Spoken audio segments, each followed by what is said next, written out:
Olá, Batistinhas, tudo bom com vocês? Graça e paz. Pois é, estamos de volta para mais um episódio do Study Time, para a gente fazer um resumo do que aconteceu nas últimas EPDs, né?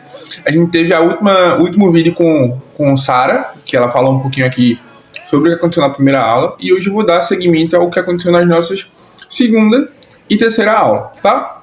Para lembrar vocês, a gente está vendo a disciplina de amartiologia, certo? Que algumas pessoas entendem como doutrina do pecado.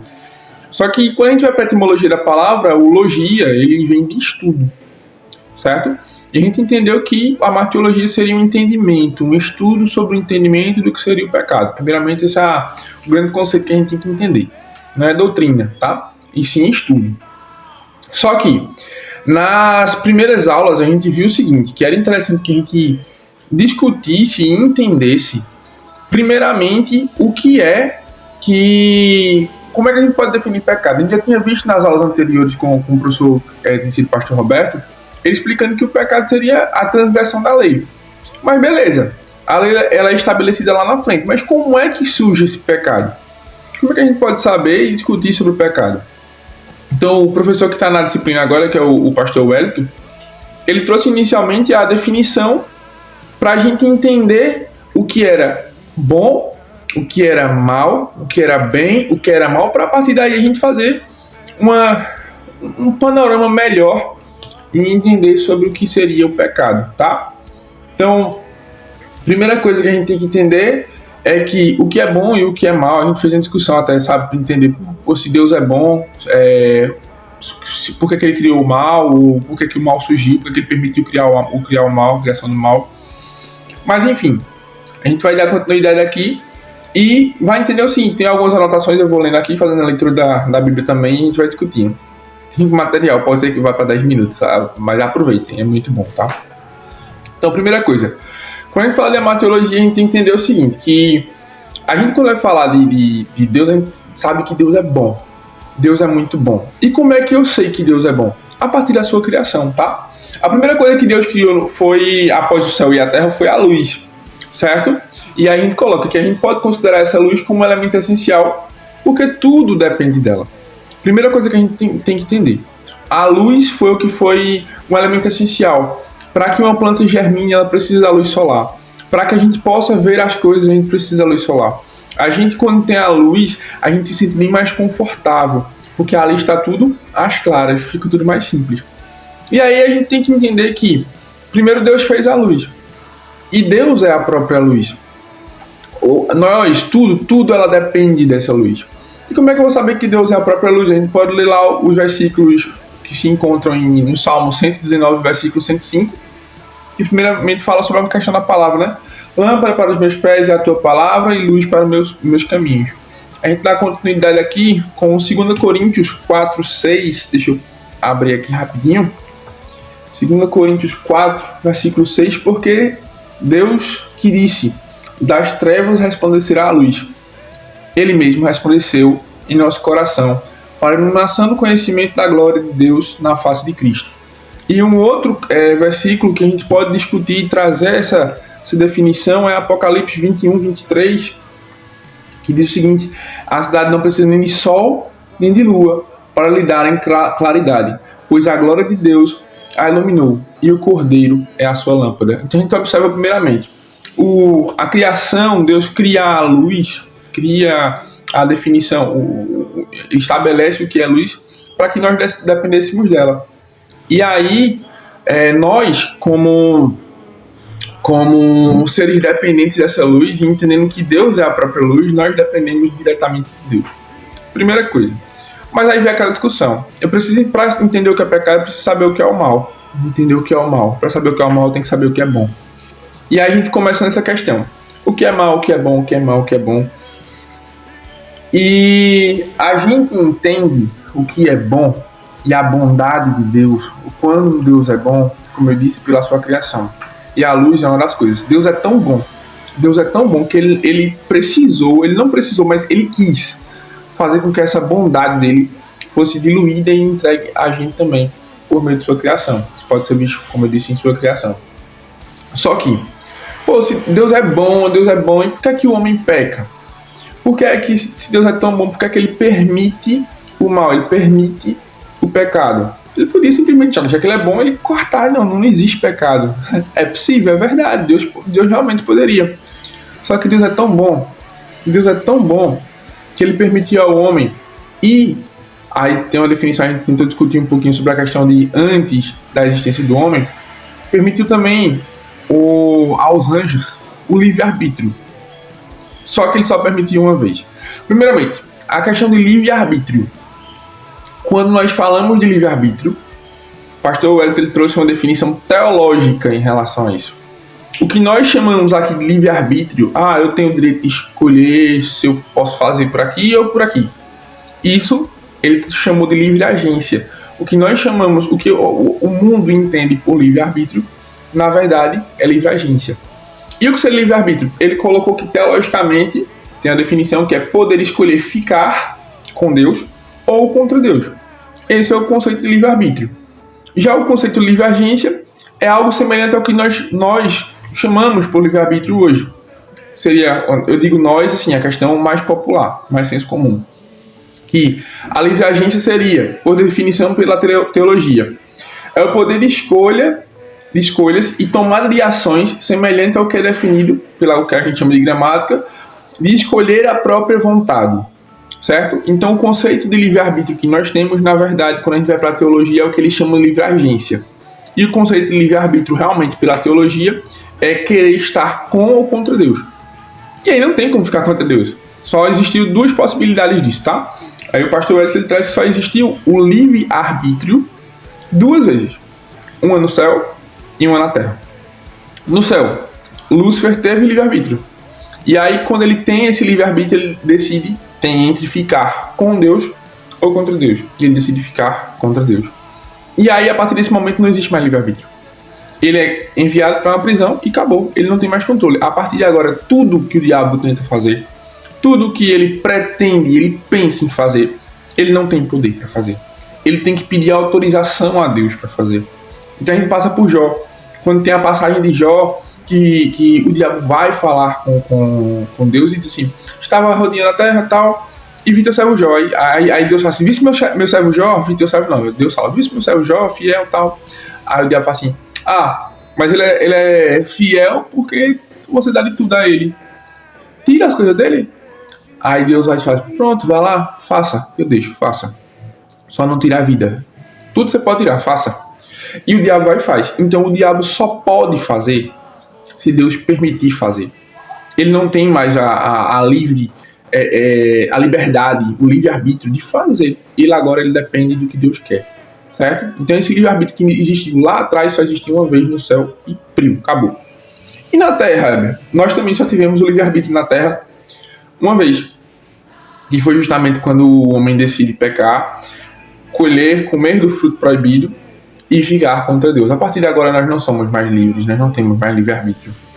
Nós não temos mais a possibilidade de ficar com ou contra Deus, porque quando o homem ele come do fruto, nós passamos a ser escravos. Nós passamos a ser escravos do pecado. E aí, quando o homem passa a ser escravo do pecado, escravo não tem liberdade para nada. Escravo simplesmente é escravo, ele serve. Não tem o que fazer. Então o homem ele é escravo do pecado. O que acontece? O homem é escravo do pecado, mas então quer dizer que está tudo perdido? Não.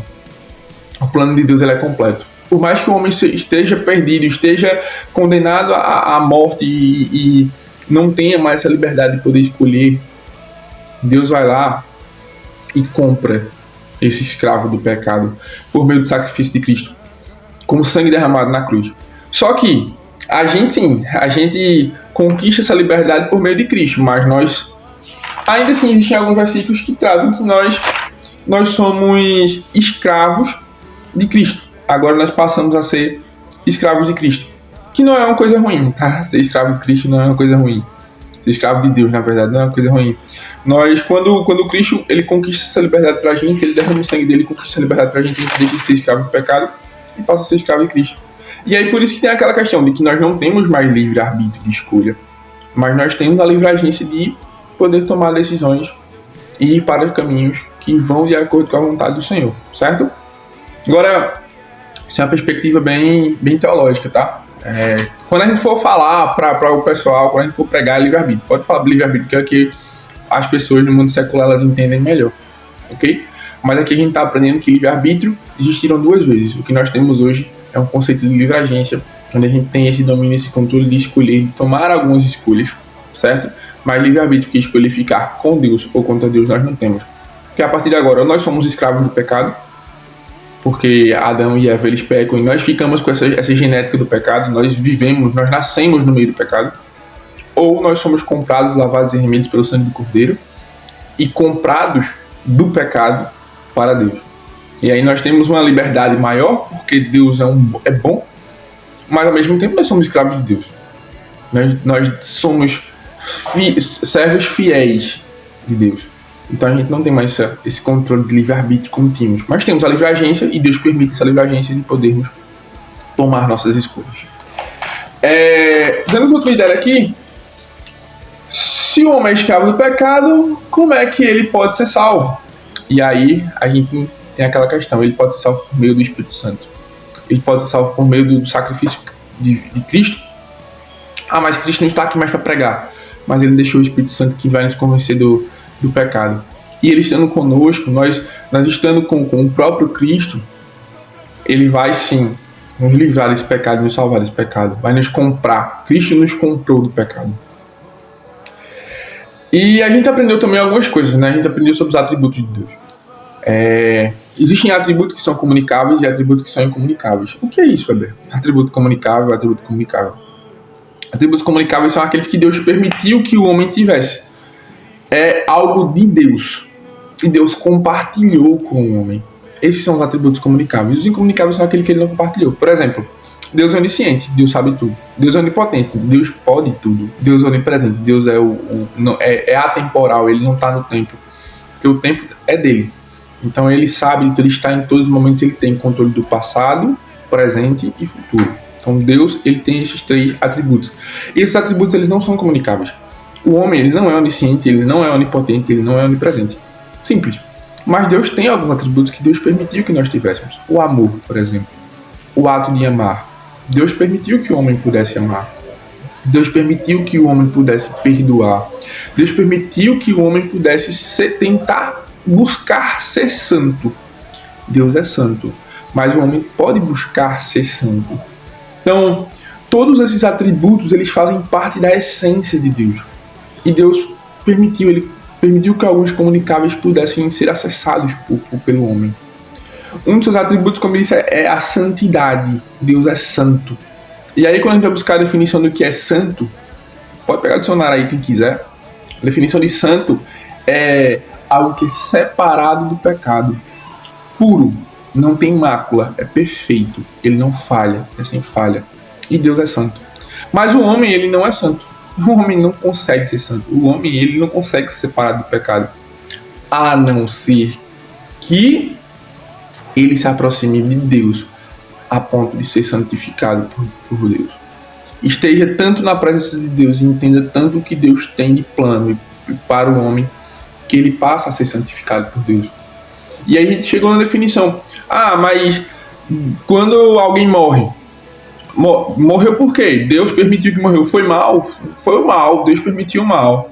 Ou melhor, quando alguém passa por umas poucas e boas, faz algumas coisas erradas e passa por uma situação complicada, é maltratado, aconteceu alguma coisa. E aí, Deus permitiu. Deus permitiu. Ele disse: o diabo não pode fazer nada se Deus não permitir. Deus vai permitir. Só que a gente tem que entender que nós quando estamos com o Espírito Santo, nós estamos protegidos. Quando nós estamos na presença do Senhor, quando nós estamos realmente com o coração quebrantado, entregue a nossa vida ao Senhor, nós estamos protegidos. Eu fiz até desenhos aqui, não dá pra mostrar, até porque se eu não fosse professor, óbvio que eu seria desenhista, mas aí minha arte ela é minha, não vou vender não, porque senão vocês não compreenderiam, ela vai um pouco além da compreensão das pessoas, ela é peculiar demais, acho que esse é o conceito. Enfim, brincadeiras à parte, a questão que a gente para aqui é que Deus não fez o mal. O homem, quando ele se distanciou de Deus, ele se expõe ao mal, ele se coloca no mal, certo? Então nós temos que entender, imaginemos que o homem ele está dentro de uma bola, uma redoma, uma esfera. Imaginem aqueles brinquedinhos que tinha no filme do Madagascar, que era uma esferazinha, dentro tinha Nova York, mexia e nevava e tal. Imagina que o homem está dentro daquela esferazinha. E aquela esfera de vidro, ela é o Espírito Santo. Ela é o poder de Deus que está nos protegendo. Então Deus está ao nosso redor. Nós estamos envoltos. Quando nós estamos envoltos pelo Espírito Santo, nós estamos protegidos. Contudo, se nós se Deus tirasse nossas vendas espirituais para que a gente visse tudo que está aqui ao nosso redor, nós iríamos ver algumas coisas. Nós iríamos ver coisas boas, como eu disse, nós iríamos ver essa proteção espiritual que está ao nosso redor, mas nós iríamos ver também coisas malignas que estão ao nosso redor, tentando nos fazerem mal, tentando fazer com que a gente caia. Porque esse é o principal objetivo do diabo, é fazer com que o homem caia. Ah, por quê? Porque o homem é importante? Não, porque é a forma que ele tem de atingir a Deus, que ele tenta atingir a Deus. Mas tudo está dentro do plano de Deus. E aí, esse homem ele é rodeado por Deus, e ao derredor está Satanás. Se o homem ele se distancia de Deus, lembra da esfera? Aquela esferinha fechadinha? Pronto. Se o homem ele se distancia um pouco de Deus, ele abre uma brecha naquela esfera, é tudo que o diabo quer, é uma brecha. Se tiver uma possibilidade mínima, um espacinho, uma fissura entre a comunhão entre o homem e Deus, um pequeno distanciamento do homem e de Deus, o diabo vai sim aproveitar essa oportunidade para tentar tragar o homem, para tentar destruir o homem. Então por isso que é tão importante a gente saber. A gente, antes de entender, de fazer o entendimento do que é o pecado, de estudar o que é o pecado, entender que o pecado só existe porque o homem se distanciou de Deus, porque o homem quis se distanciar de Deus. E aí cabe ao homem voltar a essa presença, buscar ser santo, buscar se santificar com esse atributo que foi comunicável. Deus permitiu que o homem pudesse ser santo, então cabe ao homem buscar estar mais próximo de Deus, para que não permita que o mal ele suceda e ele aconteça na vida do homem. Então esse foi um pouquinho do que a gente aprendeu nos 2 últimos domingos, tá?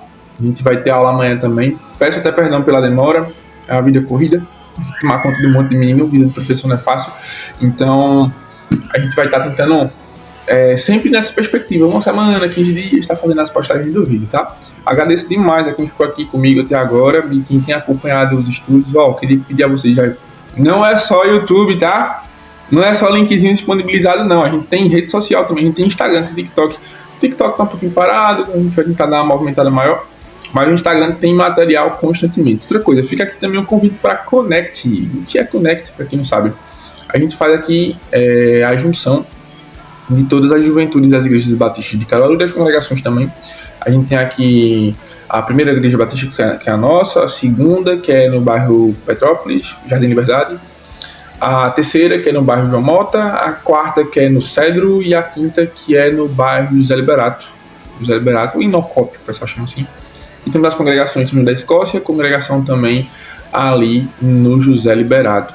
Aqui em Caruaru, tá? A gente tem outras cidades, tem Cruzes, tem outros pontos também, tem outras IBBs também aí, Pernambuco afora.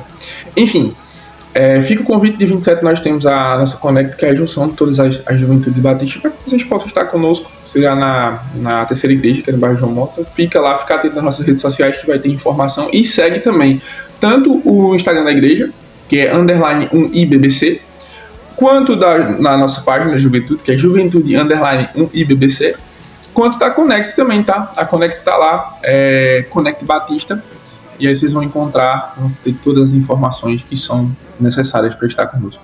Então, meu povo, um cheiro, papai do céu abençoe vocês, que o Senhor possa estar fazendo com que vocês possam crescer cada dia mais na sua palavra, no seu entendimento. Fui!